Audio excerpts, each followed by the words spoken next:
Bonjour à tous et bienvenue dans ce nouveau tutoriel Nalios. Dans ce tutoriel, nous allons voir comment configurer les... Bonjour à tous et bienvenue dans ce nouveau tutoriel Nalios. Dans ce tutoriel, nous allons voir comment configurer le contrat d'un employé afin de pouvoir lui générer des fiches de salaire sur Odoo. Il y a deux façons d'accéder au contrat d'un employé.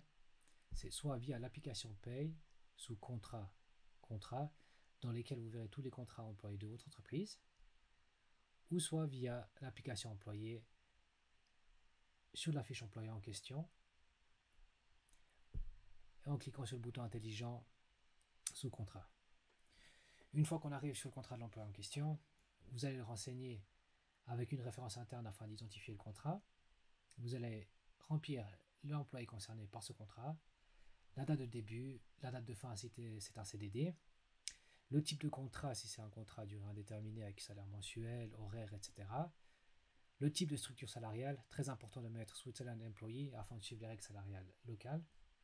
L'horaire de travail, là typiquement on a mis 1,60%. Puis le type de salaire, un salaire fixe qu'on a mis ici, mensuel avec 5000 francs bruts par mois. Puis ici on va choisir le type d'emploi, donc si c'est un cadre intermédiaire, membre de la direction, un employé sans fonction de gestion, etc. Si l'employé perçoit un 13e salaire ou si un 13e salaire a été négocié dans son contrat, cochez cette case. Puis ensuite on va avoir le nombre de jours de congé à l'année, puis le nombre de jours fériés dans l'année. De ce côté-là, vous allez remplir toutes les assurances qui ont été configurées au préalable, donc c'est-à-dire comme l'AVS, l'AI, l'AC, les allocations familiales, la LPP, etc. Donc là, si on prend ici, on commence par l'unité d'exploitation. Ça, c'est à remplir si votre entreprise a certaines unités d'exploitation. Le statut spécial AVS, c'est si l'employé en question est trop jeune, est exonéré ou est retraité. Puis ensuite, on va remplir justement les assurances telles qu'on les a nommées tout à l'heure. Donc AVS, AI, RPG ici.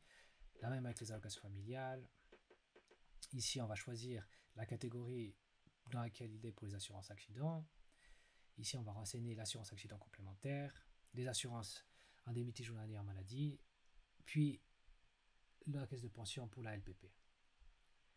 Ensuite, ici, on va configurer l'impôt à la source pour l'employé. Donc ici, sous modèle IS, il faut choisir si le modèle est mensuel ou annuel selon le canton de résidence de l'employé. Dans certains cantons, comme le canton de Vaud, de Fribourg, le calcul de l'impôt à la source est annualisé. Puis ici, vous verrez que le taux d'occupation a déjà été prédéfini par Odoo selon l'horaire de travail. Puis, sur les détails du contrat, on va définir si l'employé travaille à temps partiel ou non. Dans ce cas, oui. On voit que l'employé travaille à 60% en se basant sur son horaire de travail. Et puis, le type de prestation à temps partiel est non payé. On enregistre le contrat de l'employé. Puis, il est très important de mettre que le contrat est en cours, sinon l'employé ne travaille pas au sein de l'entreprise. Et voilà comment configurer un contrat en quelques clics. Merci de votre attention et à bientôt.